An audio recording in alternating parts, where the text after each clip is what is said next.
Comment se porte la cybercriminalité à l'heure du coronavirus? Est-il vrai que le phénomène repart par ces temps qui courent? Comment éviter les pièges? Quel impact sur l'économie? Les pays africains ont-ils évolué sur la souveraineté numérique? Quelle stratégie pour le rapatriement de nos données? Pour en parler ce dimanche, 4 experts cyber en visioconférence sur e-radio. Sidi Mokhtar Aïdara, initiateur de Security Days au Sénégal. Malik Fall, directeur général du cabinet Polaris basé à Lyon. Pierre Delcher, ancien responsable à l'ANSSI de France où il a conçu des plans nationaux de crise de cybersécurité. Pascal Naudin et Cherna Ahmed Diouf, grand connaisseur de la question. E-Tech, spécial cybersécurité, à suivre ce dimanche 28 juin 2020 sur e-radio. E-Tech, l'émission d'un monde qui change, présentée par Ousmane Gueye.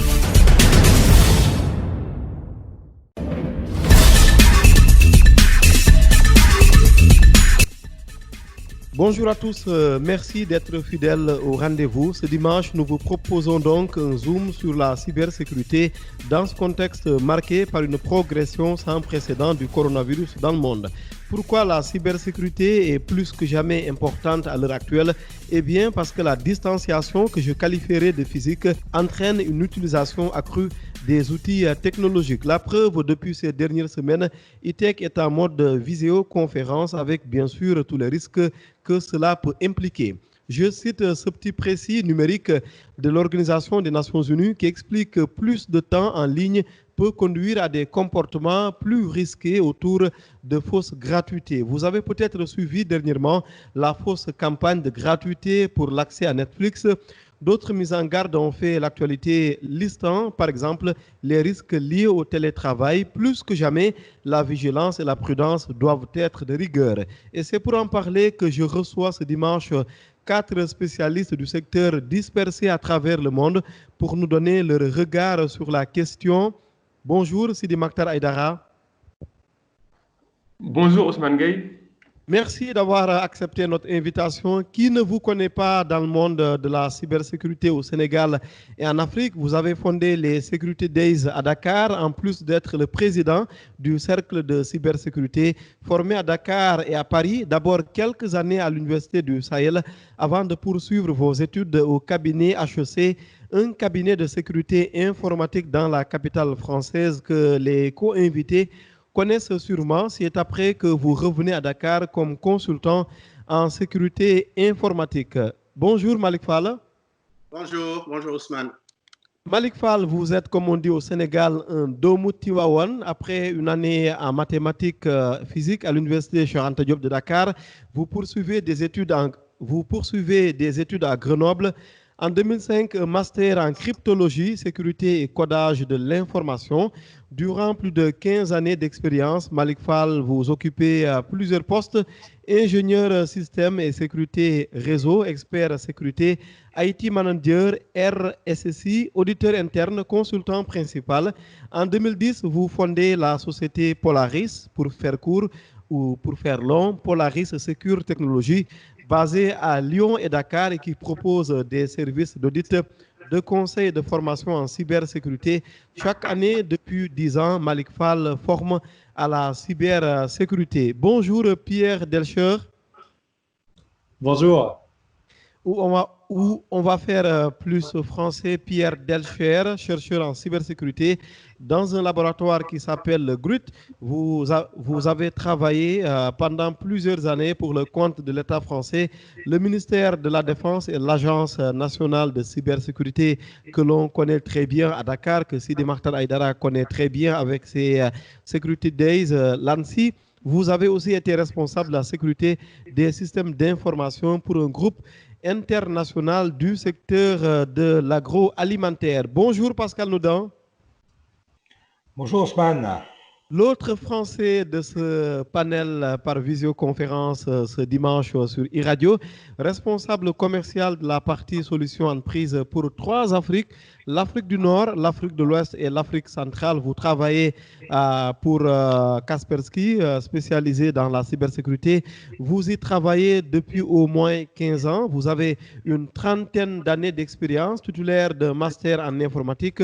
Vous êtes donc français de nationalité. Merci à tous les quatre d'avoir accepté mon invitation ce dimanche sur e-radio. Au Sénégal, la force d'Internet, la force de la visioconférence fait que vous êtes dispersés à travers le monde et pourtant, on vous a sur un seul canal sur e-radio ce dimanche. Je précise à nos auditeurs qu'ils peuvent également se faire téléspectateurs parce que cette vidéo est disponible à l'instant sur Internet, sur mes réseaux LinkedIn et Facebook. Alors, nous allons plonger, très chers experts de la cybersécurité, dans ce panel dédié au domaine. On dit ces jours-ci qu'il y a beaucoup de risques de cybercriminalité dans ce contexte sanitaire. Est-ce vrai? Je démarre par l'ancien agent de l'ANSSI, Pierre. Très bien.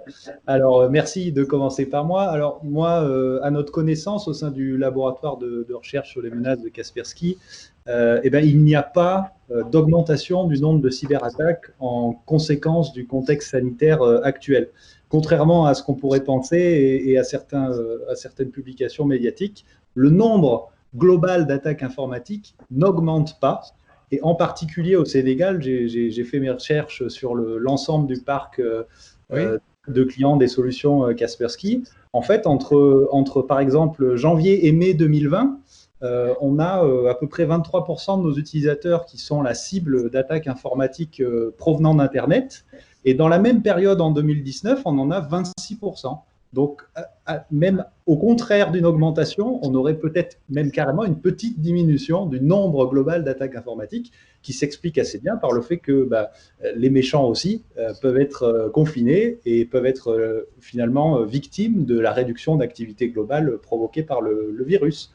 Voilà. Par contre, ce qu'on peut dire aussi, c'est que les attaquants, c'est sûr, exploitent en revanche le phénomène du coronavirus pour mener des attaques informatiques et exploitent ce thème comme un thème d'attention pour faire réussir leurs attaques. Voilà. On a par exemple vu une croissance de 43% du nombre de tentatives de phishing et de hameçonnage qui exploitaient ce thème entre janvier et mars 2020. Oui, Malik Fall de Polaris, est-ce que ce n'est pas justement un peu contradictoire, hein? Bien sûr, on fait confiance aux chiffres de Pierre, mais c'est parce que normalement, les malfaiteurs sont en confinement qu'ils ont le temps et peut-être les moyens de mieux frapper. Oui, absolument, Ousmane. Effectivement, il y a effectivement, les attaques techniques, comme il le dit Pierre, effectivement, peuvent ne pas augmenter. Les attaques techniques que l'on peut détecter, par exemple, par un antivirus, par un système donc de firewall ou des choses de ce genre. Mais des attaques d'autres ont augmenté considérablement. Ça, c'est indéniable.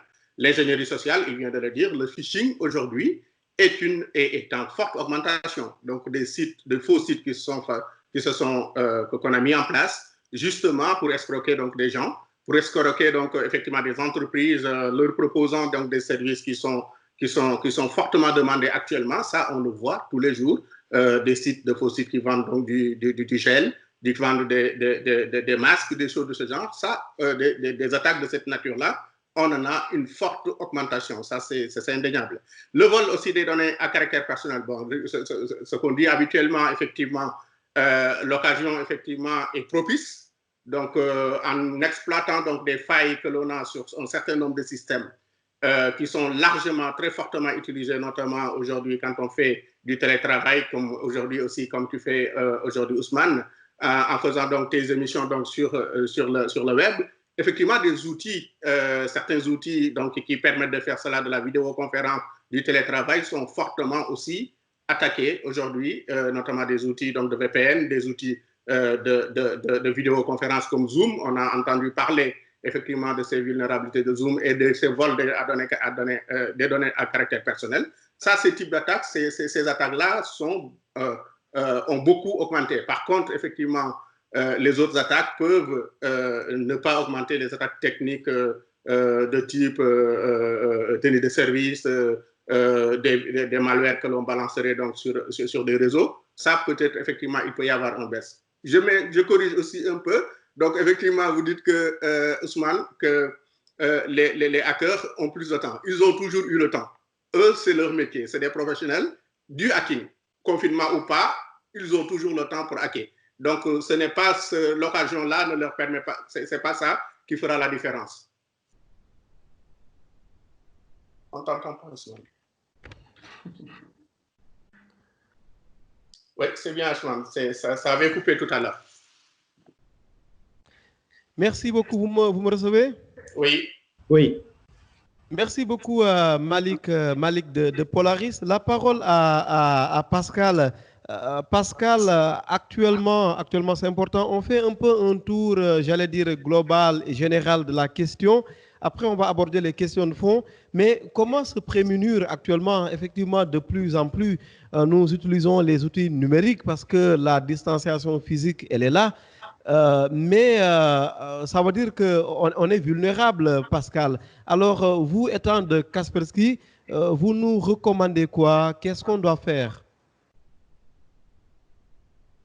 Il y a beaucoup de choses pour se prémunir des cyberattaques. Alors, donc déjà, on va dire dans un premier temps, là on le voit, on est entouré de cabinets de conseil et de spécialistes aussi dans leur domaine. Il faut mettre un accent sur ce qu'ils ont déjà fait sur leurs clients, c'est-à-dire la sécurité périmétrique, la sécurité intérieure des devices, des serveurs. Et puis la sécurité, je dirais, c'est pas quelque chose qui doit être mis à un instant T et puis se dire voilà, ça y est, c'est terminé. Parce qu'en fait, la sécurité, c'est quelque chose qui bouge tous les jours. Ce qui est vrai aujourd'hui en termes de sécurité, vous avez beau mettre tous les meilleurs process, les meilleurs outils du monde sur votre parc, à un instant T, vous êtes sécurisé. À T+1, vous ne l'êtes déjà plus. Pourquoi? Parce que, comme disait mon prédécesseur, dont j'ai oublié le prénom. Malik Fall. Oui, Malik Fall. Ouais, il disait simplement, oui, les hackers ne dorment pas, c'est leur métier. Et oui, effectivement, ce sont des professionnels du crime organisé. La seule différence, c'est qu'ils sont très difficiles à localiser parce que autant vous pouvez faire un gang de quartier, on sait où vous habitez tous dans le même quartier. Autant là, des gangs de hackers, ils sont de différentes nationalités, ils se découvrent sur le web, et ils sont très difficilement, on va dire, attrapables. Et oui, ce sont des vrais professionnels, Covid ou pas Covid, ils s'en fichent, c'est leur métier. Et là aujourd'hui, donc comme je disais, oui, prendre en charge toutes ces considérations, c'est très important. Et puis il y a une chose qui est aussi importante, et c'est peut-être le moment d'en profiter, c'est de profiter de cette période de Covid pour mettre un accent sur ce qu'on n'a pas toujours le temps de faire, c'est sur les utilisateurs. Parce que vous avez beau mettre la meilleure sécurité du monde, si vos utilisateurs ne sont pas formés et ne sont pas sensibilisés à l'utilisation d'outils informatiques, vous allez ouvrir des failles, mais tous les jours. Pourquoi? Parce qu'aujourd'hui, avec le Covid, on parlait de télétravail. Beaucoup de personnes font du télétravail, mais avec leur propre PC. Maintenant, je suis employeur. Est-ce que j'ai sensibilisé mon salarié en lui disant, mais attends, c'est ton PC, tu vas éviter. Est-ce que tu as un antivirus dessus ou est-ce que tu as un firewall? Est-ce que tu as installé ce genre d'outils? Je ne sais pas. Et aujourd'hui, effectivement, la sécurité, elle passe aussi par là. Donc, c'est sensibiliser les utilisateurs, c'est à mon avis quelque chose aussi de très, très important. Merci beaucoup, Pascal. Nous allons à présent donner la parole à Sidi Makhtar Aïdara. Vous nous recevez toujours, Sidi Makhtar Aïdara? Je vous reçois, donc très bien. Je rappelle que vous êtes à Dakar, Sidi Makhtar Aïdara, fondateur des Security Days que l'on connaît bien sûr, même si on ne s'intéresse pas à la cybersécurité, parce que seulement la cybersécurité, elle s'impose à nous, qu'on le veuille ou pas. Aujourd'hui, quelles recommandations, Sidi Makhtar Aïdara, aux auditeurs, aux populations, dans un contexte où effectivement on utilise beaucoup des outils que l'on ne maîtrise pas forcément a priori? Bon, merci. Je vais commencer par dire la vigilance. Voilà, il faut être vigilant.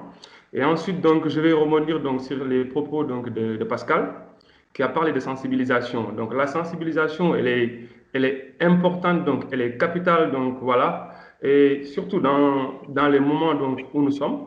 Parce qu'aujourd'hui, la situation sanitaire donc, préoccupante, voilà, offre aux cybercriminels et aux autres organisations mafieuses, donc des opportunités.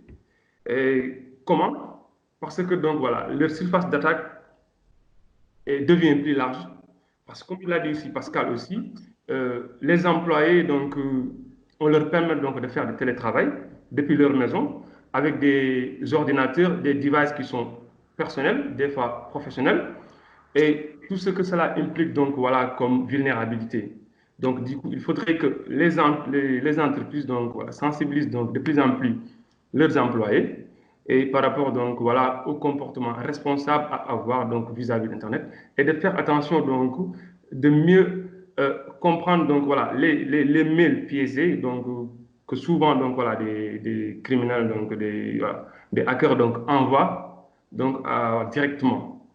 De plus en plus, on reçoit donc des mails disant donc voilà, il y a des masques donc à vendre, donc voilà des appareils. Et souvent, c'est des mails qui, si vous regardez bien, vous allez vous dire que c'est des mails qui proviennent donc Oui. d'organisations donc voilà qui sont vraiment d'organisations donc voilà bonnes et due forme, alors que en fait c'est pas le cas. Donc voilà, il faut être vigilant par rapport donc avant de cliquer sur n'importe quoi et essayer de bien regarder. Donc voilà. Merci beaucoup Sidi Mokhtar Aïdara, ITEC spécial cybersécurité et coronavirus. Merci de nous rester fidèles sur la radio du groupe E-Media Invest qui a le plaisir et l'honneur de recevoir de grands experts du domaine dispersés partout à travers le monde, mais que nous avons réussi à réunir autour d'une visioconférence dimanche pour le bonheur des auditeurs et des populations qui sont bien sûr soucieuses avant tout de leur sécurité. Je présente un cinquième invité qui vient de nous rejoindre et nous l'en remercions. Bonjour, Cheikhna Ahmed Diouf. Bonjour, Ousmane. Merci d'avoir accepté de rejoindre cette visioconférence. Responsable de la sécurité SI adjoint du groupe Randstad de France, entreprise d'environ 8000 personnes. Initialement développeur de systèmes embarqués destinés à la protection électronique, vous avez basculé vers le monde du conseil en cybersécurité. Vous êtes intervenu dans des contextes internationaux et auprès de plusieurs clients tels qu'Alstom, BNP Paribas, encore LVMH et le Crédit Agricole. Vous êtes titulaire, Cheikhna Ahmed Diouf, de 2 diplômes d'ingénieur notamment, et vous sortez d'une école française, l'école française centrale Paris. Alors, Cheikhna, rapidement, avant d'aller plus loin, c'est important qu'on ait dans ce premier tour de table votre mot. Comment est-ce qu'aujourd'hui, il faudrait envisager la cybersécurité à l'heure du coronavirus? Question plus simple, plus pratique. Autrement dit, comment faire quand on est usager du numérique actuellement? Quelles sont les recommandations que vous nous donnerez? Alors, merci Ousmane pour l'introduction. Bonjour à tous.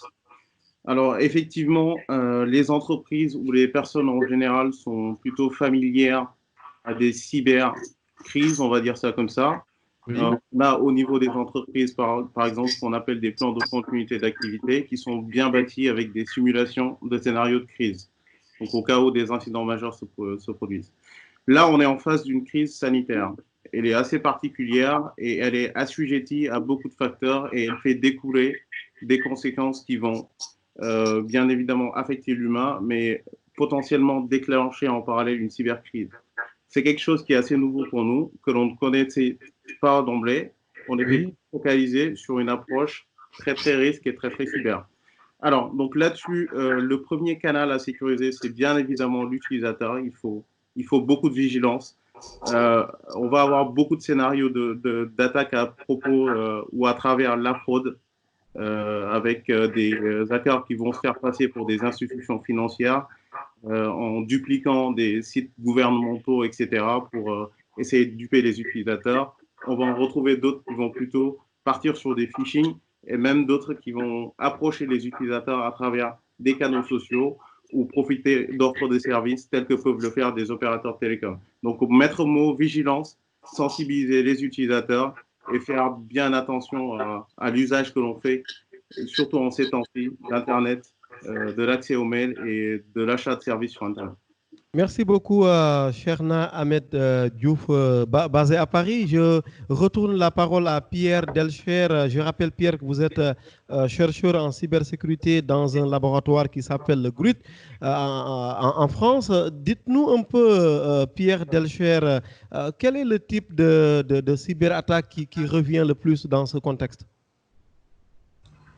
Alors, dans ce contexte particulièrement, on l'a dit tout à l'heure, moi je vous ai bien indiqué que si le nombre d'attaques augmente pas, Oui, l'usage en revanche du thème du coronavirus ou des prétextes offerts par la tout crise à fait. sanitaire, lui, va énormément augmenter. Mais néanmoins, sur le type d'attaque ou les techniques d'attaque, on va rester sur des choses assez courantes. Comme on le disait tout à l'heure, les attaquants, ils travaillent toute l'année, absolument, et ils ne font pas varier leur technique de fond spécifiquement dans le cadre de cet événement. Donc on va distinguer souvent déjà l'objectif de l'attaque, les catégories d'agresseurs, on va dire, et les grands principes ou les grands modes opératoires, et puis finalement le vecteur d'intrusion. Alors sur les objectifs, ce sera gain financier, espionnage, déstabilisation, influence. Les grands principes opératoires, on va trouver souvent ce qu'on appelle des backdoors, des codes malveillants qui vont permettre de prendre le contrôle à distance d'un ordinateur, les ransomware qui vont avoir un objectif un peu plus destructif, et puis à côté de ça, on peut parler aussi des dénis de service réseau.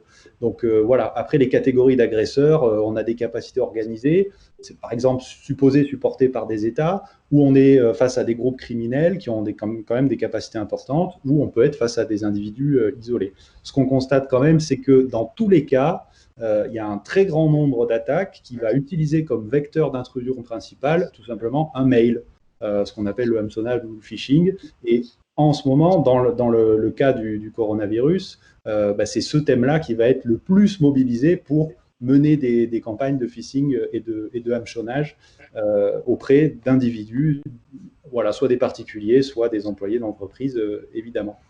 Voilà. Oui. Ce qu'on va constater globalement sur les attaques avancées, sur lesquelles mon laboratoire travaille particulièrement, c'est que comparativement à d'autres années, on a un ciblage de plus en plus important des appareils mobiles, donc les téléphones portables, les smartphones, tout simplement parce qu'ils deviennent largement aussi répandus que les ordinateurs individuels aujourd'hui. Donc les agresseurs sont tout autant intéressés par ces équipements-là.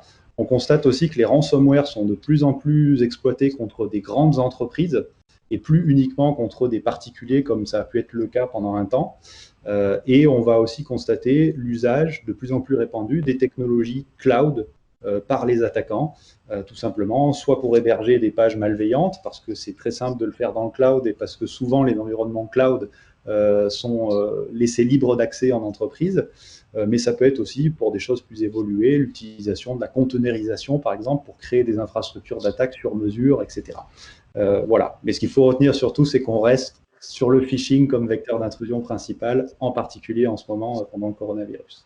Malik Fall, je vais revenir à vous tout à l'heure, mais je passe par Sidi Makhtar Aïdara. D'abord, Sidi Makhtar Aïdara, quels sont les pièges dans lesquels il ne faut pas tomber? Parce qu'il y a souvent des pièges types qui reviennent très souvent quand on parle de cybersécurité. Bon, globalement, donc les pièges types, c'est quoi? Ne pas cliquer sur n'importe quoi. Voilà. Souvent, donc, les organisations mafieuses, donc criminelles, ou bien cybercriminelles, envoient donc des mails de phishing. Maintenant, ils jouent sur la naïveté donc, de la personne, donc pour essayer de l'induire à l'erreur et aussi de le faire donc cliquer. Dès que vous cliquez, automatiquement, donc voilà, ça se passe, donc ça se traduit souvent donc par un ransomware qu'on vous demande donc voilà de payer en Bitcoin.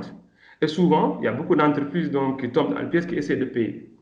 Voilà, nous, ce que nous dirons aux entreprises, c'est de ne pas payer. Donc voilà, dès que ces genres de choses donc, vous arrivent, donc de ne pas payer. Donc, parce que si vous payez, rien ne vous garantit que vous allez récupérer donc, vos données. Et encore, donc, ces organisations, donc ces personnes-là, vont encore vouloir donc, revenir donc, voilà, à la charge. Donc, d'être vigilant, de regarder donc, sur quoi donc, on clique. Et ça revient donc à ce qu'on avait dit tout au début. La sensibilisation qui est un élément donc fondamental dans tout ça. Donc voilà, il faut avoir donc une culture donc voilà cyber quand on est dans les entreprises, comme aussi l'a dit Pierre, je crois, Pierre. Donc aujourd'hui les gens utilisent donc des smartphones parce qu'on est dans un monde digitalisé, hyper connecté, où au quotidien donc dans le cadre de nos activités, on est obligé donc d'interagir donc avec voilà des systèmes d'informatique, donc voilà aller sur Internet et autres. Et du coup, donc, on est exposé. Donc, voilà, plus de vigilance et aussi essayer de mettre en place aussi, voilà, d'avoir sur ces devices, donc des antivirus tels que Kaspersky. Donc, je ne fais pas de publicité, hein, Donc voilà, sur ces devices, et aussi avoir donc des mots de passe donc voilà, forts. Donc, et en plus, utiliser aussi ce qu'on appelle des VPN. Donc voilà, essayer de mettre en place donc, des canaux sécurisés voilà, lorsqu'on essaie de communiquer. Donc voilà. Et l'autre chose aussi serait Oui. bien, parce que, Oui. voilà, l'autre chose aussi serait bien parce qu'au niveau des entreprises, non seulement les entreprises donc, permettent à leurs employés donc, d'avoir accès à distance donc, voilà, aux ressources de l'entreprise, mais il faudrait que ces employés donc, passent par des canaux, par des VPN. Souvent, donc, voilà, passent pas par des VPN, donc voilà, c'est transparent. N'importe qui donc fait n'importe quoi. Et du coup, donc voilà, c'est l'idéal donc voilà, recherché donc par les cybercriminels, voilà, qui en profitent pour faire leur forfaiture. Malik Fall, je vous donne la parole avant d'aller à la pause sur e-radio ce dimanche. Dites-nous un peu, Malik, est-ce que vous qui êtes dans le monde cyber, bien sûr, depuis une quinzaine d'années, est-ce que la conscience cyber, elle a grandi? Sidi Martin Aïdara nous parlait d'hygiène cyber. Est-ce que la conscience cyber a grandi chez les populations, chez les États? Bon, si effectivement on fait un retour en arrière, effectivement, il y a une évolution. La cybersécurité, moi, quand j'ai terminé mes études, c'était une véritable niche. Il y avait très peu de gens qui en parlaient en 2005 déjà. Il y avait très peu de gens qui en parlaient. Il y avait très peu d'experts dans ce domaine-là. Aujourd'hui, ça pullule de partout. Et on parle que de cybersécurité, partout. Les sociétés, de plus en plus, effectivement, font l'effort, effectivement, de s'outiller pour se défendre, pour se protéger. Mais en réalité, par ailleurs, autant les entreprises et les personnes sont sensibilisées, autant aussi les hackers, les black hats sont aussi intéressés. Il y a la cybersécurité devient de plus en plus, comment dirais-je, ceux qui étaient dans le crime organisé avant se sont reconvertis pour la plupart, effectivement, dans les cyberattaques parce que c'est plus facile, c'est plus accessible souvent et il y a moins de risques. Il n'y a pas besoin de prendre une balle de Kalachnikov en prenant son café donc à Marseille. Quand on est dans le trafic de drogue, c'est un peu plus, c'est plus probable. Mais aujourd'hui, on peut faire ces attaques en étant au fin fond de son jardin ou à la plage avec une clé USB, avec une clé 3G, en ayant donc une connexion qu'on peut faire passer donc dans des réseaux plutôt broutés pour qu'on ne puisse pas nous détecter. Et le gain est parfois beaucoup plus intéressant en plus que ce qu'on pourrait espérer donc, dans le crime organisé dans le temps. Donc aujourd'hui, effectivement, il y a une progression. Ça reste beaucoup à faire parce que ceux qui sont en face aussi sont très ingénieux et ils développent de jour en jour, effectivement, leur technique pour pouvoir arriver à avoir à avoir encore des techniques beaucoup plus avancées pour avoir un coup d'avance par rapport à nos outils qui nous protègent. Donc ça, c'est une vérité. Donc, effectivement, il y a une progression de la conscience cybersécurité, mais aussi il y a une augmentation des possibilités, des capacités et des technologies qui permettent de faire des attaques. Du coup, finalement, ça se compense plutôt bien et l'avantage est souvent du côté donc des méchants. Parce que tout simplement, ils ont plus de temps, et les outils deviennent de plus en plus performants pour pouvoir faire ces attaques-là. Donc, si on ne se prémunit pas suffisamment, effectivement, on va se retrouver dans des situations où ils arrivent à faire des attaques beaucoup plus facilement. Et se prémunir, effectivement, on l'a beaucoup dit. Je vais rapidement le rebrosser. Effectivement, la sensibilisation, la formation des acteurs est fondamentale. On a l'habitude de dire que la sécurité, c'est une chaîne et le maillon le plus faible est souvent le niveau de sécurité donc, de la chaîne et le niveau du maillon le plus faible. Et généralement, on trouve souvent l'humain, comme étant le maillon le plus faible. Mais autant on regarde cet aspect-là, autant aussi il faut regarder les aspects outils. C'est vrai qu'on n'attend pas le Covid-19 pour commencer à réfléchir à notre sécurité, comme il l'a dit tout à l'heure, notre ami donc de Kaspersky. Effectivement, la sécurité, ce n'est pas une affaire ponctuelle. C'est une affaire qu'on doit vivre donc, de façon continue. Les outils, il faut qu'ils soient là avant les crises. Mais quand il y a crise, c'est difficile d'agir et de réagir de façon très rapide, de façon très flexible. Donc, il faudrait que la sécurité soit pensée, organisée, mise en œuvre de façon continue et améliorée de façon continue. Les outils qui nous permettent de détecter qui nous permettent de détecter donc les attaques, des outils de type IDS, de type IPS, les antivirus pour paraphraser un peu nos collègues, des antivirus évolués, donc des antivirus évolués comme des antivirus EDR, par exemple, qui permettent effectivement d'avoir des techniques de détection qui sont différentes des techniques anciennes que l'on avait, des techniques qui se contentaient juste d'avoir une base de signature, parce que les attaques d'aujourd'hui sont des attaques beaucoup plus avancées et les malwares évoluent régulièrement, donc la signature fonctionne de moins en moins. Donc, il faudrait que tout cela existe pour qu'on puisse arriver à faire correctement une défense appropriée de façon continue. Merci beaucoup, Malik Fall, CEO de Polaris. Pascal Nodin, je rappelle que vous êtes le responsable commercial de la partie solutions entreprise pour l'Afrique du Nord, l'Afrique de l'Ouest et l'Afrique centrale. Vous travaillez pour Kaspersky.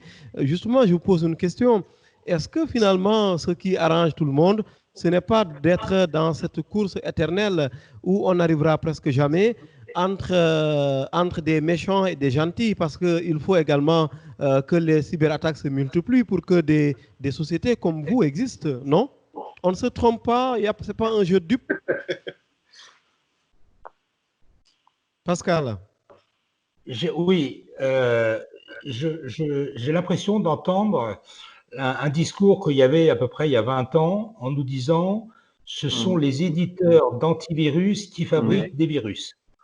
Bon, juste pour information, chez Kaspersky, on détecte à peu près 370 000 virus par jour au niveau mondial. Donc, on n'a pas le temps d'en fabriquer. Il y a beaucoup de gens qui s'en chargent pour nous. Je dirais, pour ce qui concerne effectivement le mal, parce qu'on parle vraiment de mal, on parle de crime, on parle de crime organisé. Oui, le mal existe. Il est on va dire, dans beaucoup d'êtres humains. Et on n'en est pas malheureusement responsable. Oui, il y a des gens qui ont velléité aujourd'hui à gagner leur vie en escroquant les gens. Ils le font sur le cyber. Avant, ils le faisaient dans la rue. Ils jouent au bonneteau, par exemple. C'est une escroquerie comme une autre. Aujourd'hui, ils le font sur le cyber. Ça rapporte beaucoup plus. Comme je crois, c'est ce que disait Malik, ça rapporte, mais c'est absolument, on va dire, le risque, il est super faible, hein, le risque de prendre une balle, voire même d'aller en prison, il est très très faible par rapport aux enjeux économiques qui aujourd'hui sont beaucoup plus importants que le trafic de drogue ou on va dire la prostitution dans le monde. C'est un véritable business. Donc oui, nous on se doit d'être là, pour effectivement éviter que le risque soit beaucoup plus élevé et que vraiment que toutes les entreprises et les particuliers tombent sous le joug de ces personnes. Maintenant, comme pourrait le dire peut-être mon patron ou autre, c'est que peut-être que si on n'existait pas, le monde serait meilleur. Mais je ne pense pas qu'on soit, on va dire, responsable de cet afflux de cybercriminalité. Oui. Ousmane? Oui, Malik, allez-y. Oui, juste pour paraphraser encore mon collègue. Effectivement, c'est un discours qui a eu lieu. Des gens en ont beaucoup parlé en disant effectivement que c'est ceux qui vendent les antivirus qui ont tout intérêt à ce qu'il y ait beaucoup de virus qui fabriquent eux-mêmes les virus. Bon, c'est grossier. Malik, allô Malik? Oui? Oui, mais précisons quand même, Précisons quand même sur ce point, c'est important pour l'auditeur. Nous sommes tous dotés d'une intelligence. On sait que les cabinets dont vous, Malik, les cabinets et les entreprises qui sont dans la cybersécurité, ils n'existeraient pas s'il n'y avait pas de soucis liés à la cybersécurité. Ça, c'est évident. Absolument, c'est là où je vais arriver. De toute façon, il y a assez de gens, comme il l'a dit, Pascal, effectivement, qui s'occupent de cette partie-là, de la partie cybersécurité. Donc, eux, peut-être, et beaucoup d'autres cabinets n'ont pas besoin d'aller faire de la malveillance pour pouvoir vendre leurs services. Mais par ailleurs, il ne faudrait pas le nier non plus. Il y a eu, et aujourd'hui, vous en avez tous entendu parler, de l'histoire donc, de Huawei avec sa technologie 5G, aujourd'hui qu'il propose, que beaucoup de pays refusent. Effectivement, il y a des constructeurs, c'est vrai ou pas, c'est un autre débat, Oui. Il y a eu aussi le même débat sur les Cisco, il y a eu le même débat sur d'autres types d'équipements. Il y a des constructeurs qui sont très engagés par rapport à leur pays pour des raisons patriotiques, pour des raisons de trucs, qui peuvent embarquer dans les services qu'ils proposent, embarquer des backdoors, embarquer des portes dérobées qui peuvent être utilisées par leurs propres services derrière pour faire de l'espionnage industriel ou pour faire de l'espionnage contre un certain nombre de pays. Ça, c'est une vérité, c'est une réalité qui existe dans le monde de la cybersécurité. Il ne faut pas le nier non plus. Merci, merci beaucoup Malick Fall, merci à tous les autres invités de ce spécial e-tech. C'est la fin de cette première partie sur e-radio. Nous allons marquer une pause d'à peu près 40 minutes. On va encore parler de coronavirus. Dans l'actualité, on va encore parler de coronavirus, mais on se retrouve après pour la seconde partie de ce spécial e-tech coronavirus et cybersécurité. Dans la seconde partie, si vous êtes d'accord, bien sûr, chers panélistes, nous allons faire un focus sur le Sénégal, puisque cette émission se passe sur la bande FM au Sénégal. Une pause et on se retrouve juste après. e-tech, une émission proposée et présentée par Ousmane Gueye sur e-radio. e-tech, Ousmane Gueye sur e-radio. e-tech spécial cybersécurité coronavirus. Nous sommes sur e-radio et c'est un plaisir d'accueillir de grands experts du domaine dispersés à travers le monde, mais qui nous font le plaisir et l'honneur de se retrouver sur e-radio et dans e-tech pour parler d'une problématique qui restera malheureusement toujours actuelle, la cybercriminalité, parce que tout simplement à côté de la cybercriminalité, il y a la cybersécurité. Ça rappelle un débat un peu que j'ai eu à Dakar avec Sidi Makhtar Aïdara il y a un an sur cybersécurité et cybercriminalité. Et pourquoi pas même refaire ce débat, mais ça ne va pas être un débat parce que ça va nous prendre du temps. Juste Sidi Makhtar Aïdara, CEO et fondateur des Security Days, je veux dire CEO et fondateur de Kubu Consulting. C'est quoi, c'est important, l'aspect sémantique, cybersécurité, cybercriminalité, c'est quoi la différence rapidement, Aïdara? Bon, la différence, ouais, c'est simple. Hein. En fait, la cybersécurité, c'est que ce soit l'ensemble des moyens, que ce soit techniques, organisationnels, email, autres, donc voilà, à déployer pour faire face donc à les menaces donc venant de cyberespace. C'est ça. Donc voilà, c'est comment se défendre. Donc voilà. Et par contre, donc la cybercriminalité, je peux dire, c'est la criminalité donc existait avant, qu'on a transposé donc voilà depuis que voilà dans le cyberespace. C'est ça. Et la plupart donc c'est le volet juridique et c'est la partie juridique donc qui règle ça. Donc c'est les deux. L'autre c'est pour se défendre. L'autre c'est la criminalité, c'est comment donc voilà utiliser donc les technologies de l'information, de la communication, l'internet donc voilà l'interconnexion pour faire donc voilà des actions criminelles. C'est ça. Merci beaucoup Sidi Makhtar Aïdara, fondateur des Security Days à Dakar. Cheikhna Ahmed Diouf, vous êtes basé à Paris. Dites-nous un peu, pour le cas du Sénégal, Cheikhna, ce qu'on constate, c'est qu'il y a une explosion presque sans précédent de l'utilisation des données personnelles en ce temps de coronavirus. Comment est-ce qu'on devrait s'y prendre, Cheikhna, en termes de protection des données des populations? Très bonne question. Je vais reposer un peu le contexte autour de ce qu'est une cyberattaque et ça me permettra d'illustrer un peu mieux la réponse que je souhaite apporter. Alors, globalement, en général, une cyberattaque, c'est quoi? Imaginons-nous un directeur qui gère une banque, part une semaine aux Bahamas en vacances et revient et trouve son coffre-fort ouvert.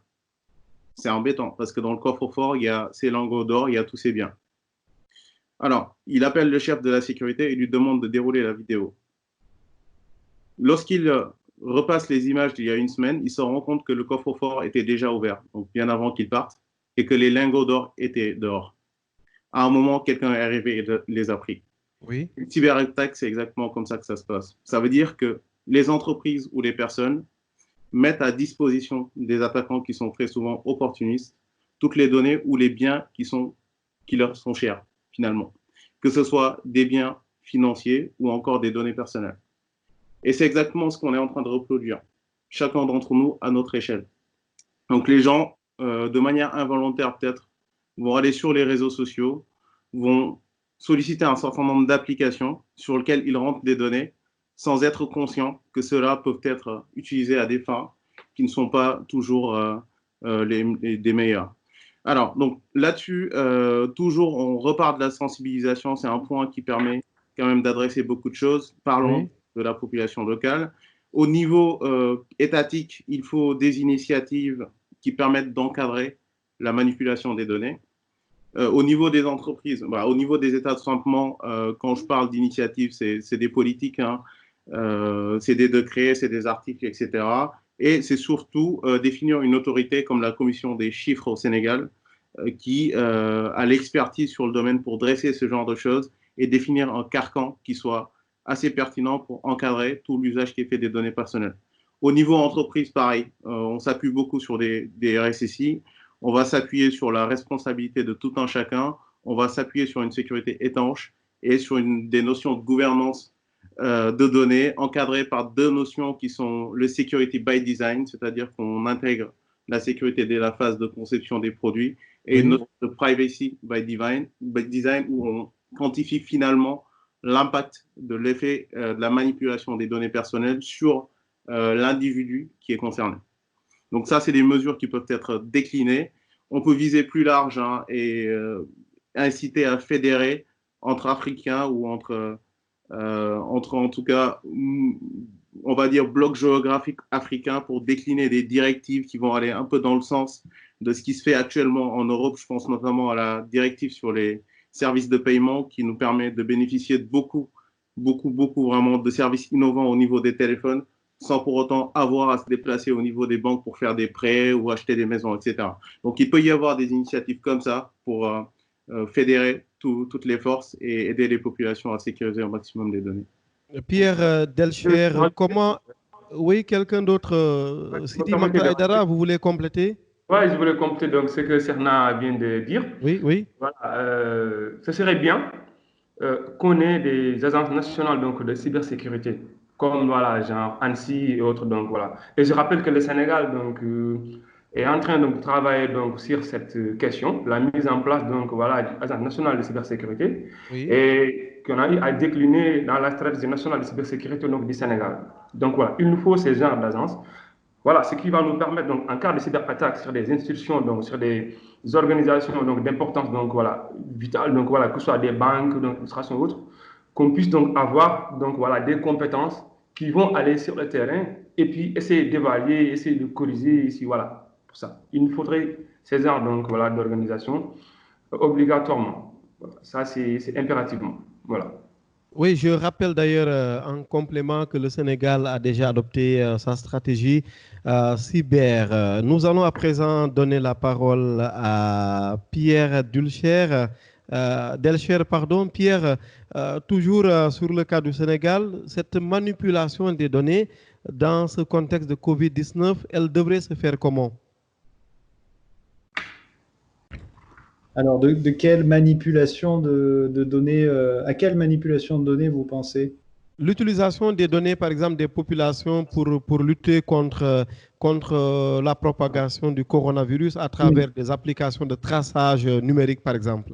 Oui, alors je pense justement que les applications de traçage, c'est une excellente occasion de se poser la question de la façon dont sont utilisées les données qu'on fournit, les données personnelles, et en l'occurrence, pour ce cas, même les données de santé. Alors, il peut exister un certain nombre de cadres réglementaires, c'est le cas en France, par exemple, ou dans certains pays d'Europe. Les données de santé doivent être traitées par des systèmes d'information qui sont homologués, qui ont vérifié une checklist particulière et qui sont aptes à traiter des données de santé. Donc, on ne prend pas n'importe quel système pour faire ça, et on a une qualification à obtenir pour pouvoir traiter ces données. Et c'est effectivement extrêmement important. Ensuite, sur les applications en particulier qui vont servir au tracking, je pense que c'est un cas un petit peu nouveau pour beaucoup de pays. On n'a pas connu de cas similaires de santé à l'époque du numérique, et donc on n'avait pas forcément avant pensé à créer des applications pour faire ça. Aujourd'hui, on pense à le faire, et il faut le faire avec énormément de précautions. parce qu'évidemment, il y a de nombreux acteurs qui pourraient être tentés de vouloir récupérer ces données aussi, par exemple à des fins de marketing, à des fins commerciales ou peu importe. Donc il faut veiller à ce que les mesures les plus strictes soient prises pour protéger les données qui seraient éventuellement confiées à de telles applications si on veut les utiliser. Et ça, la meilleure façon de le faire, c'est d'être transparent sur la façon dont on va concevoir ces applications.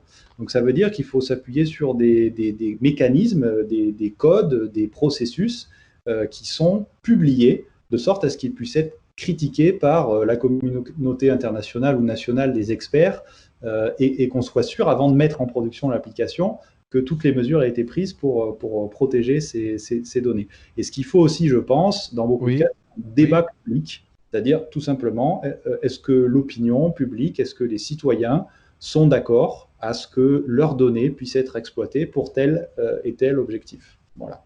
Pascal Nodin?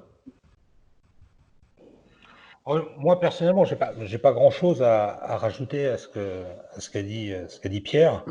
Effectivement, il faut être très, très vigilant dans ces contextes, on va dire, de crise, parce que, effectivement, tout le monde peut profiter, on va dire, de la faiblesse, soit de nos gouvernants ou de certaines personnes, pour effectivement avoir toujours une bonne occasion de se donner bonne conscience pour que derrière, effectivement, on puisse récupérer un maximum d'informations pour ensuite en faire un business. C'est vrai dans le cyber, c'est vrai dans beaucoup de choses.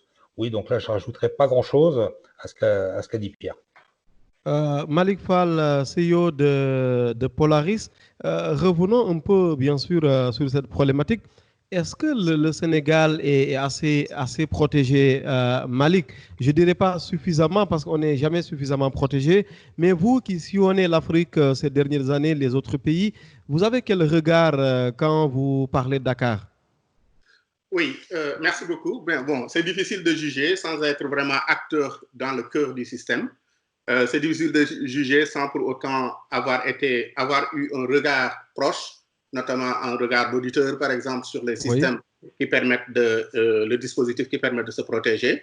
Mais je vais tout simplement donner mon opinion par rapport à quelqu'un qui observe, tout simplement, un peu loin donc, de cet aspect-là et qui a vu aussi d'autres systèmes, aussi bien en France qu'en Afrique, dans d'autres pays. Donc, effectivement, comment ça fonctionne. Effectivement, il y a des avancées considérables des jalons qui ont été posés donc, au Sénégal sur la partie de la cybersécurité, donc notamment donc, sur la partie réglementaire, sur la partie juridique plutôt. Maintenant, reste beaucoup de choses aussi à formaliser, effectivement. Donc, la partie réglementation est importante. Pour revenir un peu donc, sur le sujet qu'on vient d'aborder, notamment sur le traitement des données à caractère personnel, qui peuvent avoir donc un impact très fort sur les individus en général. Aujourd'hui, si on fait, si mes données de santé, aujourd'hui, quelqu'un attrape par exemple le coronavirus, ces données de santé ont été transmises donc à une application qui va les tracer, qui va les stocker quelque part, et que d'autres systèmes peuvent l'utiliser, l'exploiter, notamment des banques et des assurances, ça peut avoir des conséquences importantes. On peut, au moment de contracter donc un prêt, qu'on nous refuse ce prêt, soi-disant parce qu'on a eu à attraper, par exemple, on ne sait pas pour l'instant comment cette maladie va évoluer dans le temps. Quel est l'impact que ça pourrait avoir sur la vue des gens qui l'ont déjà attrapé? Donc aujourd'hui, les banques, les assurances peuvent être assez frileuses, peuvent faire très attention, donc dans ce sens-là. Donc c'est dans ce cadre-là, effectivement, qu'il faudrait protéger, encourager donc, le législateur sénégalais, le législateur africain, les législateurs africains, donc de façon assez coordonnée, de faire plus ou moins à peu près ce qu'on a vu en Europe. Donc avec la RGPD, par exemple, où l'ensemble des pays européens se sont mis en commun pour pouvoir sortir des choses, une réglementation qui s'applique sur tout le territoire européen. Mais pourquoi ne pas le faire en Afrique, un équivalent sur la partie de données à caractère personnel et sur d'autres aspects. C'est ces aspects-là qui manquent véritablement des autorités. Il l'a dit Aïdara tout à l'heure. Il nous manque des autorités en matière de cybersécurité. Comme on a en France, par exemple, l'ANSSI, on peut avoir son équivalent ou quelque chose qui lui ressemble, en tout cas qui est inspiré des réalités locales, qui peut avoir une autorité suffisante pour pouvoir donner une direction à prendre, des exigences et des normes à suivre pour pouvoir faire tous ces aspects-là. Donc, ces aspects-là manquent beaucoup. L'autre aspect qui manque véritablement, c'est la partie véritablement sensibilisation et formation. On va y revenir, on va tourner autour de la question 1000 fois, mais on reviendra toujours au même point. Donc, sensibilisation, effectivement, il y a quelques entreprises peut-être qui ont les moyens de pouvoir envoyer leurs salariés et leurs cadres pour venir se former donc, dans certains pays occidentaux, mais tout le monde n'a pas ces moyens-là. Et les formations sont quand même suffisamment... Le coût est assez bloquant pour beaucoup d'acteurs locaux, pour beaucoup d'entreprises locales, pour pouvoir former correctement donc, les utilisateurs, les salariés. Mais au-delà de ces salariés-là, il y a aussi le grand public. Parce que, effectivement, les salariés vont participer à protéger l'entreprise, à faire ce qu'il a appelé tout à l'heure, Cheikhouna, donc de la sécurité by design, faire de sorte que les applications soient développées en respectant effectivement donc les préconisations de sécurité et que l'application, avant qu'elle ne soit déployée, soit suffisamment sécurisée. On ne va pas rattraper la sécurité derrière.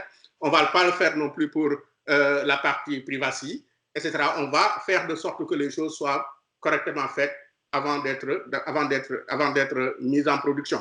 Mais au-delà de ces gens-là, effectivement, il y a le grand public. Aujourd'hui, quand j'ai du mobile banking, si je ne suis pas suffisamment sensibilisé, et s'il y a beaucoup d'attaques qui se font par ce biais-là, des gens qui sont appelés en leur disant il faut composer tel truc, tel machin, et puis derrière, vous allez gagner 100 000 francs ou 200 000 francs ou 500 000 francs, ou etc. Si on n'est pas sensibilisé et savoir que ce qu'on est en train de faire peut être dangereux pour nous, notre code qu'on va rentrer donc, sur notre téléphone, effectivement, c'est comme notre carte bancaire si on le prêtait à quelqu'un d'autre, il faudrait que les gens soient sensibilisés à cela. Si on ne le fait pas, effectivement, la brèche sera toujours ouverte et sera suffisamment exploitée donc, pour pouvoir atteindre donc, l'équipe. Il y a cet aspect-là et je pense que c'est ça, là où les gouvernants devraient aussi mettre un peu l'accent donc, à travers les radios, à travers les médias que vous êtes, à travers la télé, donc pour sensibiliser les gens de façon régulière sur la cybersécurité, sur les risques, notamment sur tous les aspects qui concernent leur vie de façon globale. Voilà. Oui, mais Sidi Martal Aïdara, pour enchaîner un peu sur ce que vient de dire le CEO de Polaris, Malik Fall, mais qu'est-ce qu'on peut faire quand ce sont des citoyens qui prennent la responsabilité de mettre énormément d'images sur Internet, sur Facebook par exemple, en donnant le maximum d'informations sur ce qu'ils font, en disant par exemple que de tel jour à tel jour, je ne suis pas chez moi, je serai ailleurs. Est-ce que ce genre de brèche, est-ce qu'on peut quelque chose contre? Je n'ai pas tout à fait saisi votre question. Donc, est-ce que vous pouvez être donc plus explicite? Malik Fall parlait tout à l'heure de sensibilisation, parlait tout à l'heure de protection des populations, des citoyens. Mais qu'est-ce qu'on peut faire si ce sont ces citoyens, par exemple, en tout cas beaucoup d'entre eux, qui postent volontairement leurs images sur Facebook, par exemple, qui donnent des informations d'eux sur Facebook, et donc créent une brèche forcément dans leur cybersécurité, leur sécurité cyber. À partir de ce moment-là, est-ce que la sensibilisation ne devient pas difficile? Non, c'est là où la sensibilisation est importante, parce que souvent, c'est des personnes donc, qui sont insouciantes, donc inconscientes. Donc voilà, il faut les conscientiser et leur dire... Vous pensez qu'ils sont inconscients? Ah ouais, souvent, voilà. Parce que moi, je vois la plupart du temps, on voit des personnes qui se permettent donc de se filmer. Voilà, des positions donc vraiment inconfortables. Et échanger donc voilà ces vidéos donc sur Internet. Et souvent, voilà, vous voyez quelqu'un qui a sa femme de l'autre côté, qui se permet donc d'échanger donc des vidéos pornographiques via Internet, via donc voilà des réseaux sociaux. Et souvent, c'est des images qu'on peut donc voilà récupérer donc en chemin. D'accord. Et voilà, le téléphone peut tomber, le smartphone peut tomber, donc, et quelqu'un ramasse.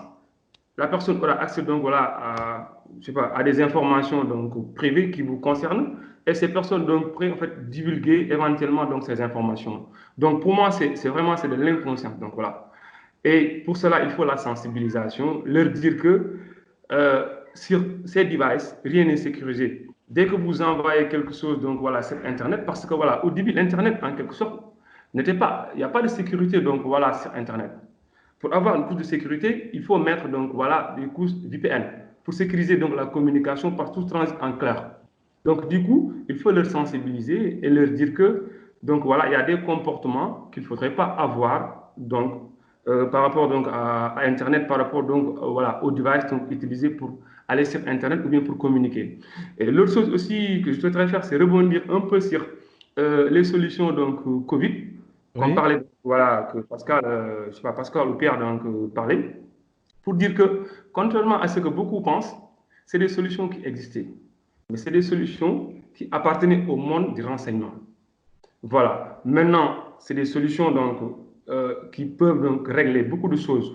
Et il n'est pas dit que dès qu'on a une solution donc, de traçage numérique, on va forcément utiliser donc, des données donc, personnelles ou bien des données donc, de santé. Non. Par exemple, en fait, on peut l'utiliser pour régler le problème donc, voilà, des cas communautaires qu'on a au Sénégal.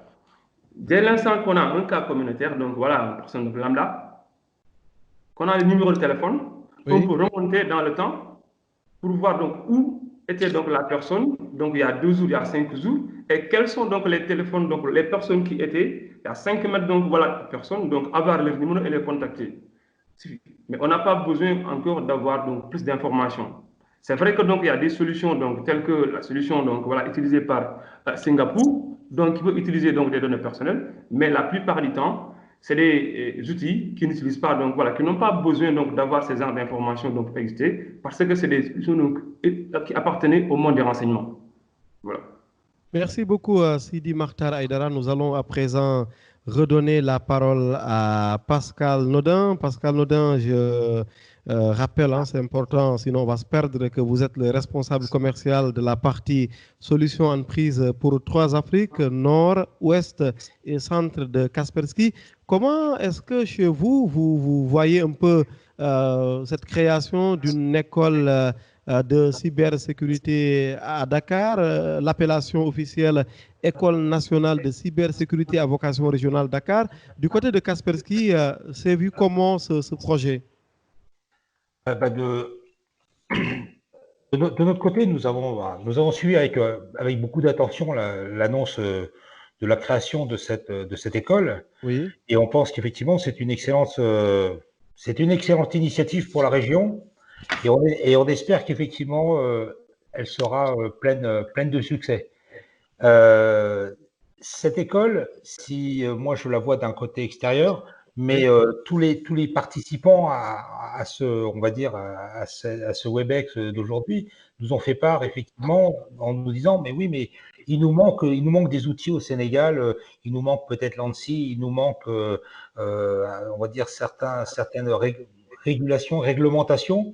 Et je pense que déjà que cette école à vocation, on va dire régionale, est vraiment déjà un très bon point.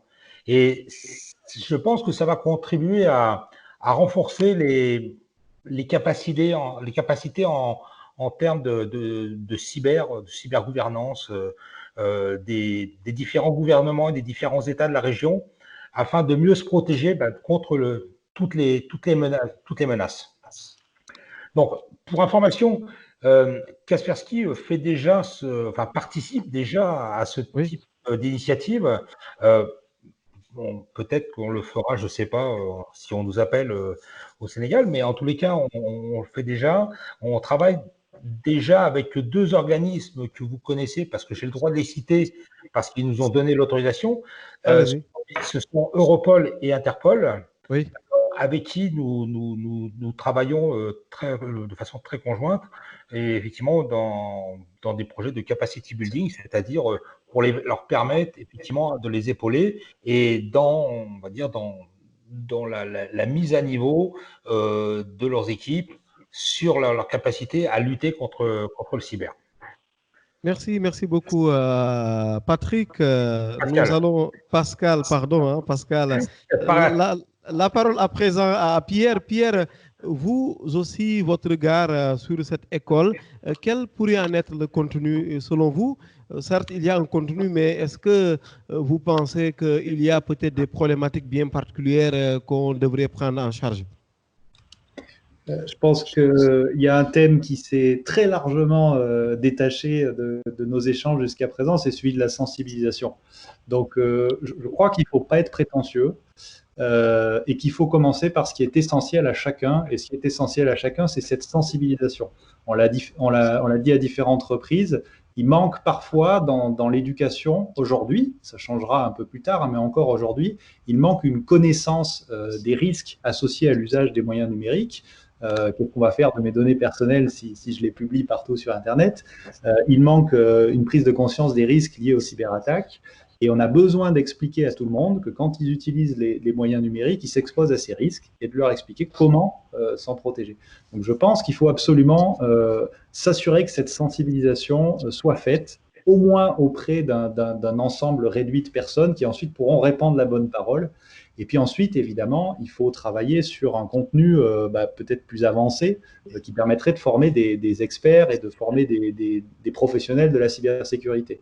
Là-dessus, on peut envisager toutes sortes de choses, que la cybersécurité, c'est un champ très vaste qui touche à toutes les disciplines de l'informatique. Mais ça peut être, par exemple, tout simplement les démarches de mise en place de sécurité dans les entreprises.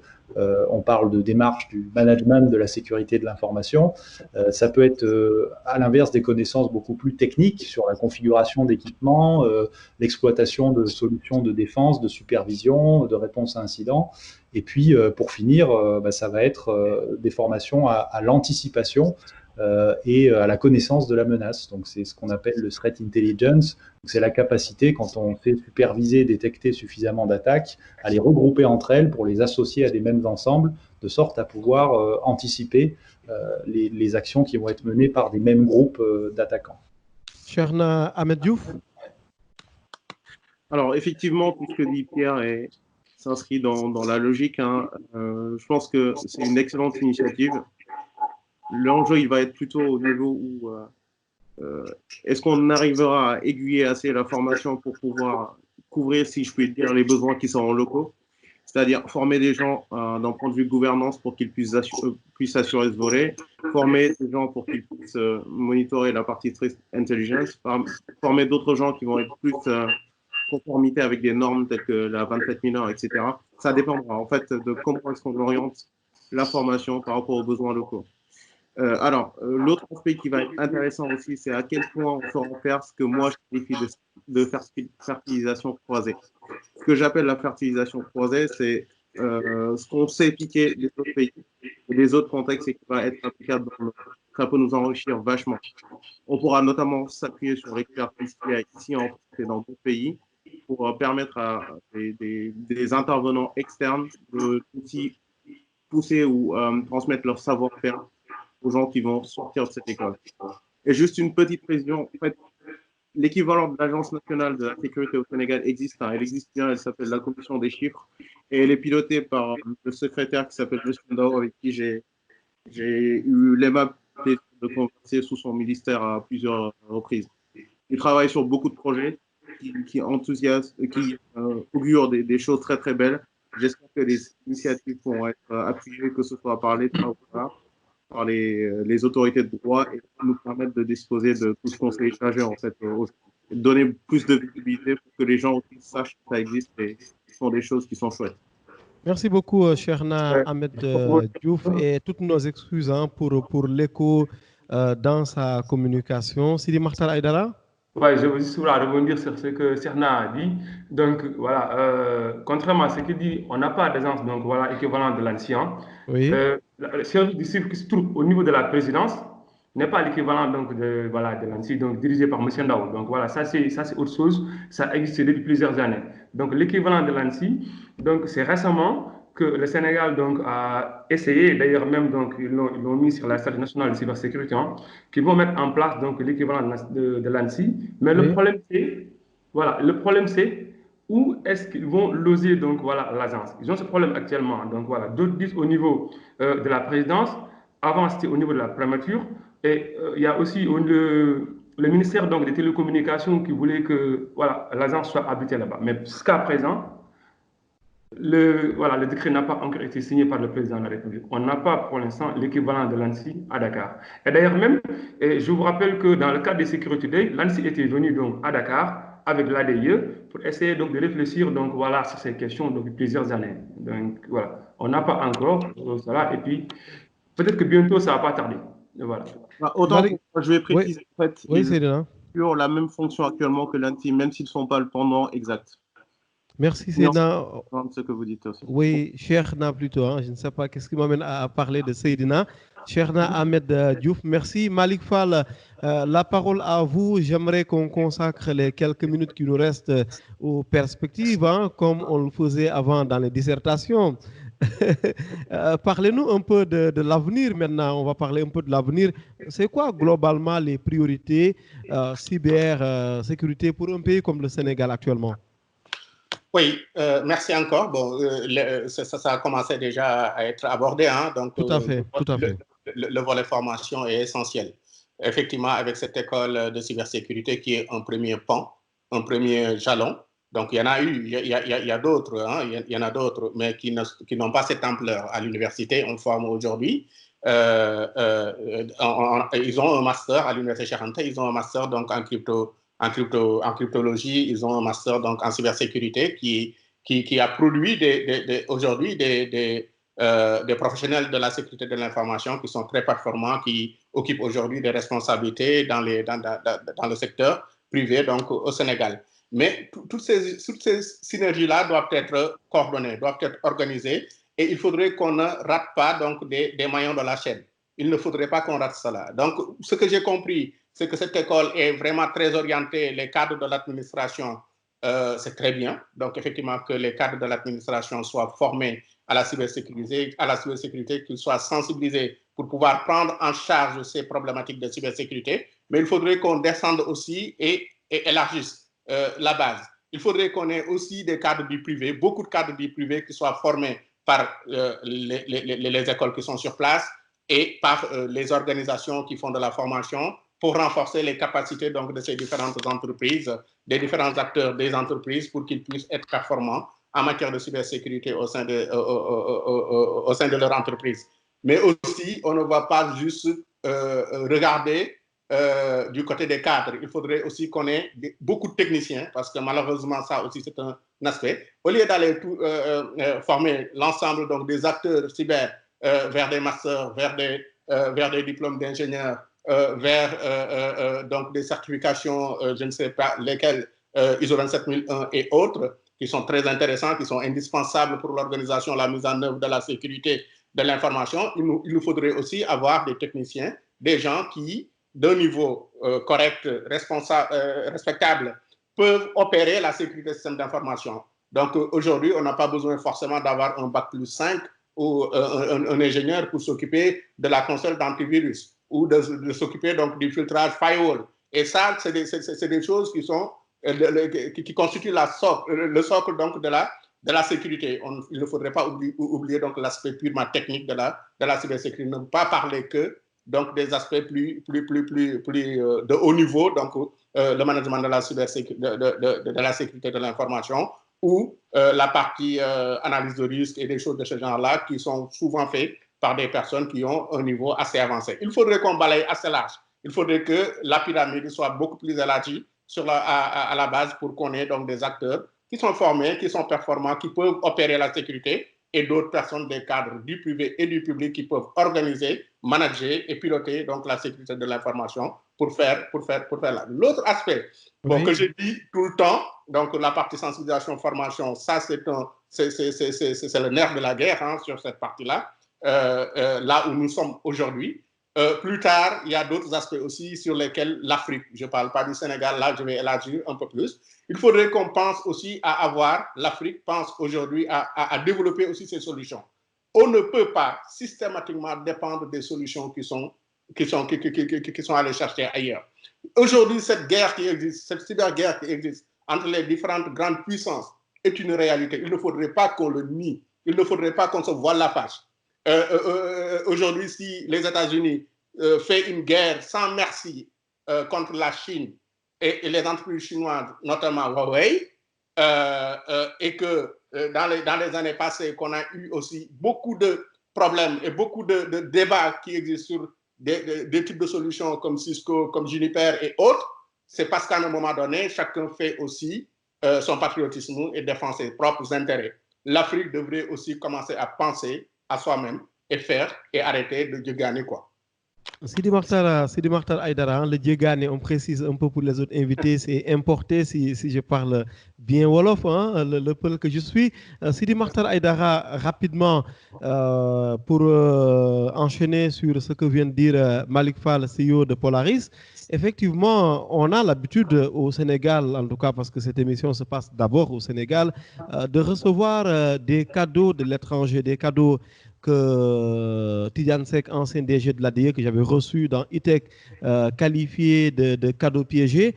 Comment aujourd'hui, justement, arriver à nous prendre en charge et arrêter, en tout cas, diminuer un peu cette tendance à avoir des cadeaux de l'étranger? Bon, à l'heure actuelle, donc, je ne vois pas comment un pays, que ce soit un État africain, que ce soit le Sénégal, autre, pourrait faire pour lutter contre ça. Donc, les cadeaux, c'est dans le cadre de la coopération. D'accord? Il y a la coopération entre la France, entre l'Allemagne, donc le Japon. Et dans le cadre de ces coopérations, donc, il y a beaucoup de choses que ces partenaires donc, nous offrent. Par exemple, la formation, donc des outils, des ordinateurs. Donc, du coup, on est forcément, donc, voilà, obligé. Maintenant, dire que à travers, donc, voilà, ces dons, ils essaient donc de mettre des choses derrière, comme l'a dit, des backdoors, donc, pour ensuite nous contrôler. Bon, ça, je ne pourrais pas aller dire encore plus. Sidi Mokhtar Aïdara, on rappelle quand même qu'il y a eu le scandale d'écoute, par exemple, de la NSA qui est passé par là, qui a fait l'actualité des informations avérées d'écoute entre dirigeants de la planète. Ça existe. C'est pas que l'Afrique, voilà, c'est pour vous dire que tout le monde essaie d'écouter tout le monde. C'est comme ça. C'est pas que l'Afrique donc qui est concernée. Écoutez, aujourd'hui en France, le gouvernement de l'État français utilise donc une société américaine, une solution américaine qui s'appelle Palantir, dans le cadre de la lutte contre la criminalité. Mais beaucoup de voix sont soulevées en France pour dire pourquoi utiliser donc cette solution. Et il y a quelques années, donc la France avait même arrêté donc voilà le contrat avec Palantir. Mais ensuite, ils sont revenus pour utiliser des solutions Palantir. On est obligé forcément donc voilà c'est comme ça donc d'utiliser donc d'autres solutions.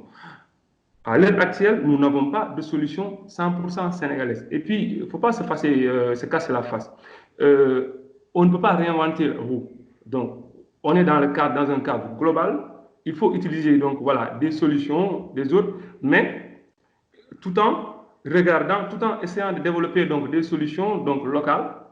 Et si on n'a pas donc voilà des solutions pour régler nos problématiques, on est obligé donc voilà d'aller les chercher ailleurs. Donc, il n'y a que ça.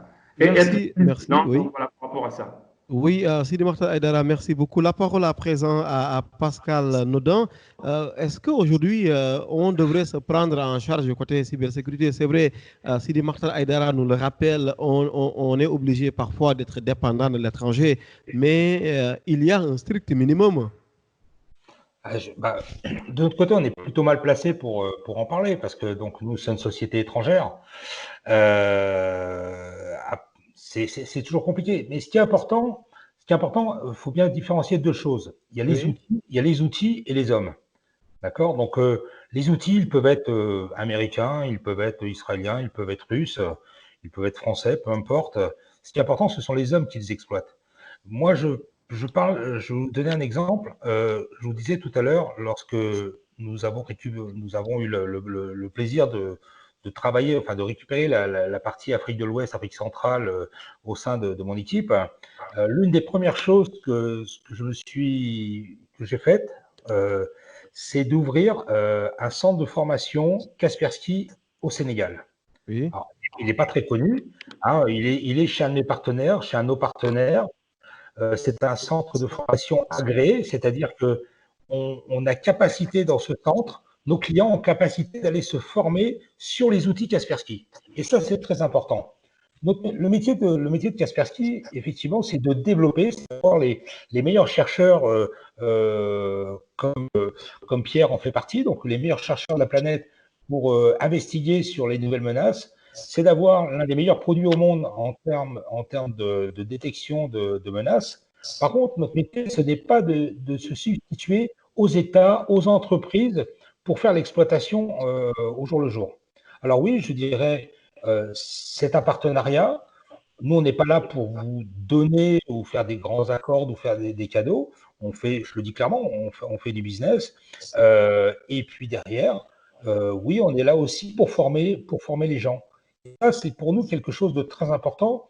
Si certains d'entre vous ont peut-être eu l'occasion de venir nous voir, je ne sais pas, durant nos séminaires qui ont lieu à Dakar, on est une équipe qui partage énormément ces informations. On n'est pas là pour faire de la rétention d'informations, on est plutôt là pour aider, pour sensibiliser, pour donner des conseils, et pas forcément les vendre, parce qu'on sait que les clients, plus ils en sauront, plus ils pourront, on va dire, se protéger, et plus leur entreprise, plus leur administration se protéger.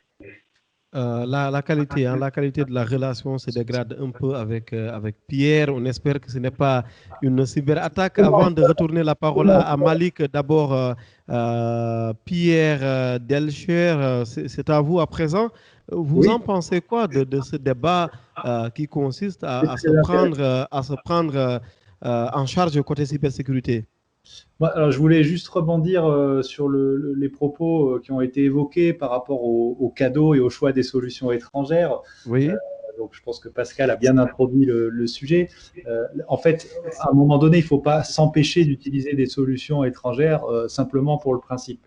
Ça part d'une démarche très construite et très rationnelle, qui est de dire dans quel cas on ne veut pas se permettre de transmettre la maîtrise de certains processus ou de certaines données à des acteurs, y compris des États, dont on sait très bien qu'ils pourront avoir un intérêt à les utiliser, parfois même contre nous. Voilà, c'est ça la vraie question. Et comment on y répond? Eh bien, on y répond en faisant une analyse de risque et éventuellement on y répond avec une politique nationale qui vise à développer des capacités qu'on n'avait pas, parce qu'on a décidé qu'on ne pouvait vraiment pas se permettre de communiquer tel ou tel ensemble de données à l'étranger. Voilà. Ensuite, je pense que l'autre point important dans l'usage des solutions tierces, c'est de faire attention tout simplement à la transparence de l'acteur qui nous propose un produit. On sait que rien n'est gratuit d'une façon ou d'une autre, donc on va avoir besoin de savoir qu'est-ce qui se passe vraiment, que fait vraiment le produit et comment il utilise nos données. Voilà, ça c'est un point important et ça, peu d'acteurs sont capables de l'expliquer.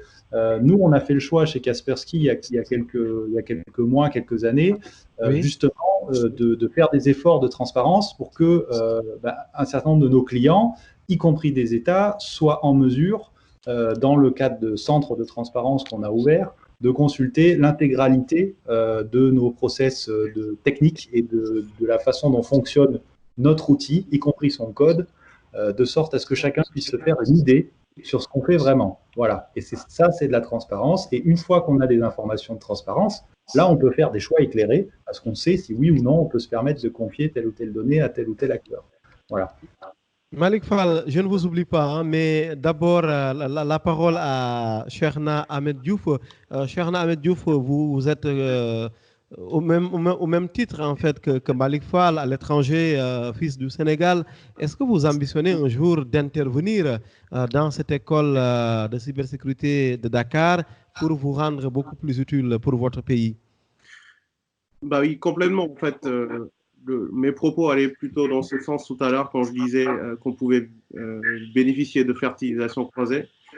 C'est quelque chose qui est complètement envisageable et que je ferai avec grand plaisir. Oui, Malik Fall? Oui, c'est exactement aussi le cas pour moi. Hein. Donc, j'interviens assez régulièrement en Afrique, de façon globale, au Sénégal plus particulièrement, soit pour des missions, mais assez souvent aussi pour des formations que j'ai faites.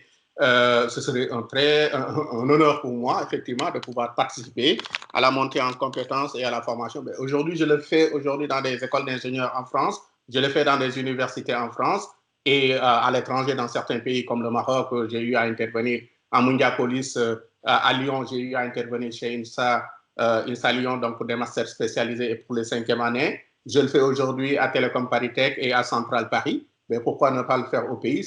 Je ne demande que cela. Ce sera un énorme plaisir. Et juste pour revenir rapidement sur la question précédente et pour ne pas laisser une ambiguïté, Aïdara, donc Sid Mokhtar, en fait, je ne dis pas de s'enfermer. Bon, on n'est plus dans un monde où on se ferme, mais on n'est pas non plus dans un monde où on devrait être complètement dépendant et de ad vitam aeternam.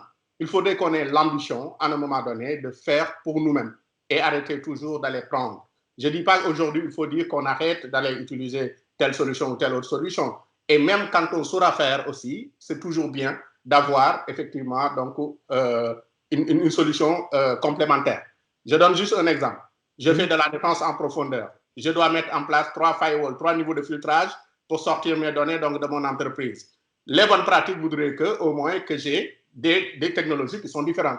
Je ne vais pas avoir 3 solutions de firewall du Sénégal, éventuellement. Donc, en France, il fut un temps, la préconisation, c'était sur des données qui sont ultra sensibles, il faut 3 niveaux de filtrage et 3 firewalls de technologies différentes, d'origine de pays différents, dont un français, en ce moment-là, c'est les Harpoon et les autres sociétés françaises qui étaient alors des sociétés françaises qui proposaient leurs solutions, qui étaient en bout de chaîne. Donc, ce n'est pas parce qu'on a nos propres solutions qu'on ne devrait pas pouvoir aller continuer à prendre d'autres solutions. Mais je veux dire, tout simplement, à un moment donné, il faudrait qu'on ait l'ambition d'avoir une souveraineté numérique, une souveraineté aussi sur la partie cybersécurité. La même critique, je le fais aussi à la France. Hein. C'est pareil. Aujourd'hui, la France, une solution, par exemple, de cloud, on est dépendant complètement des États-Unis. On est dépendant sur les OS, on est complètement dépendant des États-Unis. On devrait avoir la volonté, à un moment donné, de s'affranchir d'un certain nombre de choses, quoi, et puis d'avoir soi-même. Et puis, merci pour nos amis donc, de Kaspersky. Cette transparence-là qu'ils mettent en place, il faudrait que tout le monde puisse aussi aller dans ce sens-là. C'est à saluer, il faut le dire. Donc, laisser ouvrir leur code pour que les gens puissent faire de la rétro-ingénierie, pouvoir regarder de façon approfondie donc, les solutions qu'ils proposent et qu'ils n'embarquent pas des choses qui ne sont pas du tout catholiques ou pas. Donc, ça, c'est essentiel. Donc, il faut aussi, dans le choix de nos partenaires, dans le choix donc, de nos solutions, essayer d'aller vers ceux qui proposent des solutions un peu plus ouvertes, qui peuvent être challengées véritablement en matière de cybersécurité avant de les utiliser. Sidi Mokhtar Aïdara, nous allons terminer sur le téléphone portable parce qu'on parle beaucoup de l'ordinateur, mais on oublie que la sécurité sur téléphone portable, elle est essentielle aussi. Aujourd'hui, quelle sensibilisation en direction un peu des populations de ce point de vue? Les téléphones portables, donc surtout les smartphones, sont bavards, d'accord? Et on y met donc voilà toutes nos informations les plus confidentielles et on se permet donc de les utiliser donc à des fins donc vraiment donc qui restent donc à désirer. Donc ce que je pourrais dire c'est que les gens puissent faire attention donc par rapport à ce qu'ils stockent dans les téléphones portables, parce que au-delà du fait que d'autres personnes puissent avoir accès, même dans le cadre donc voilà des enquêtes donc que ce soit au niveau de la police et autres, quand on vous recherche, il suffit d'avoir donc voilà votre numéro de téléphone et de pouvoir vous géolocaliser, avoir donc l'ensemble des informations vous concernant et pouvoir vous retrouver. Et du coup, comme les forces de défense et sécurité donc peuvent le faire, il y a d'autres organisations criminelles qui sont capables donc d'avoir ces mêmes outils et faire la même chose. Donc, faire attention à ce qu'on stocke donc sur ces devices et mettre donc des mots de passe donc robustes et vraiment être donc être plus conscient. Voilà, c'est ce que Une seconde pour chacun. Pour le reste, on fait un tour de table sur la sécurisation du téléphone. Cheikhna Ahmed Diouf. Alors, effectivement, donc, pour sécuriser les téléphones, il y a de plus en plus d'appliances qui sont proposées. Malheureusement, tout le monde n'a pas les moyens de se l'offrir. Il y a des antivirus, il y a des bloqueurs qui sont proposés. Tout le monde ne peut pas le faire. Mais ce qui est sûr, là où on peut gagner vachement, c'est à sensibiliser les populations par rapport à l'usage qu'ils font, notamment au niveau des réseaux publics. Hein. C'est ce que disait tout de suite M. Mokhtar Aïdara. C'est exactement ça. Faire gaffe à ce qu'on upload aussi au niveau de ces réseaux. Et quand on le met sur ces réseaux, vérifier par exemple sur Facebook qu'on a bien une partie consentement ou préférence avec des options que l'on met, un certain niveau de granularité pour être sûr que le contenu il est vu par les bonnes personnes au bon moment. On a la latitude de choisir ses amis, de choisir avec qui on partage des images ou des informations. Il y a des canaux pour le faire. On ne dit pas qu'il faut pas le faire, mais il faut le faire de manière intelligente. Et donc voilà, pour conclure, pour moi, ça va être surtout travailler autour de ces thèmes, autour de la communication, autour de la sensibilisation, autour de la formation autant que possible, pour être nous-mêmes vecteurs autant qu'on peut au niveau de notre environnement, de cette démarche et de cette initiative. Merci beaucoup, Cheikhna Ahmed Diouf. Là, c'est bien, j'évolue, je ne dis plus Seydina.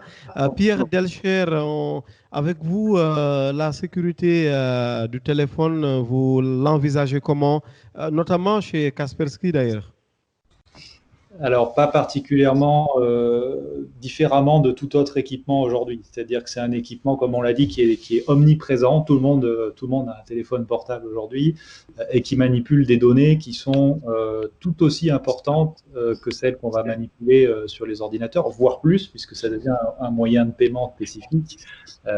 Voilà. Donc, on va appliquer les mêmes méthodes que pour des ordinateurs habituels et on va tout simplement doter d'outils qui sont spécifiquement adaptés pour aller surveiller le système d'un téléphone. Donc Kaspersky propose un certain nombre de solutions pour ça. Et moi, j'insisterai aussi tout simplement sur le fait que malheureusement, les téléphones, c'est parfois un petit peu des cadeaux piégés aussi, dans la mesure où il y a un certain nombre d'acteurs, malheureusement, qui installent des applications sur ces téléphones qui vont faire une collecte de données à défaut, que j'estime tout à fait déraisonnable et éventuellement injuste pour les utilisateurs. Donc ces applications-là, vous les connaissez toutes, c'est le système d'exploitation du téléphone, comme Android par exemple, ou le navigateur à défaut qui est installé sur ce téléphone. Il faut faire attention aux options de consentement et aux options de ces applications pour désactiver le plus possible de collecte automatique de données, parce que ces téléphones-là le font tous à défaut. Voilà, il faut le savoir. Donc, il faut prendre le temps d'aller fouiller dans ces options et de désactiver les collectes d'informations, de géolocalisation, etc., d'historique qui est faite à défaut. Le dernier mot à Pascal Nodin. Oui, ça va être assez bref, hein, tout a été dit. Moi, ce que je dirais, pas pour conclure, mais en tous les cas, ce que je dirais, c'est que la sécurisation du téléphone commence déjà par l'usage que l'on en fait, d'accord? Et il faudrait que l'on puisse adopter dans la vie numérique un comportement identique à celui qu'on a dans la vie privée. Ça rejoint ce que tout le monde a dit dans ce panel, c'est-à-dire que, oui, quand je pars en vacances, j'envoie des cartes postales éventuellement à mes amis, à ma famille, mais pas au monde entier. Eh bien, aujourd'hui, les gens l'ont oublié.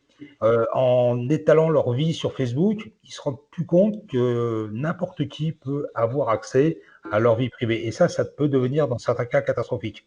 Et puis, je dirais, l'usage du téléphone portable, comparé au PC, qu'il soit laptop ou desktop, peu importe. Le portable, on l'a 24 heures sur 24 avec nous. On ne l'éteint jamais, enfin pour la plupart des gens, où ils ne l'éteignent pas. Alors que le PC, on va l'utiliser pour les surfer un peu, puis on va l'éteindre et puis on va l'oublier pendant 2-3 jours. Le portable aujourd'hui, vous avez des gens, ils ne peuvent plus vivre sans portable. Ils peuvent vivre sans télé, sans plein de choses. Ils peuvent ne pas voir leurs parents, leurs enfants pendant 8 jours. Mais s'ils ont perdu leur portable pendant une demi-heure, c'est un peu comme un fumeur de cigarettes qui aurait perdu son paquet de clopes ou son briquet. C'est exactement pareil. Donc faites attention, ne soyez pas trop accro au portable, aux technologies, et revenez un petit peu à l'essentiel, ça vous sauvera. Merci beaucoup à tous mes invités de ce dimanche sur e-Radio pour ce spécial e-tech dédié à la cybersécurité en ces temps de coronavirus. Je les remercie infiniment. Sidi Makhtar Aïdara à Dakar, Malik Fall à Paris, tous bien sûr spécialistes de la cybersécurité. Malik Fall à Paris. On a également Cheikhna Ahmed Diouf, voilà, ça vient, qui est également à Paris, de même que Pierre Delcher et Pascal Nodin. Pierre Delcher et Pascal Nodin travaillent pour la structure que tout le monde connaît dans le domaine cyber, Kaspersky. Merci infiniment d'avoir suivi ce spécial numéro dédié à la cybersécurité. Nous vous donnons rendez-vous très prochainement pour réfléchir ensemble à des problématiques qui regardent notre actualité. Merci infiniment. Excellent dimanche et excellente semaine.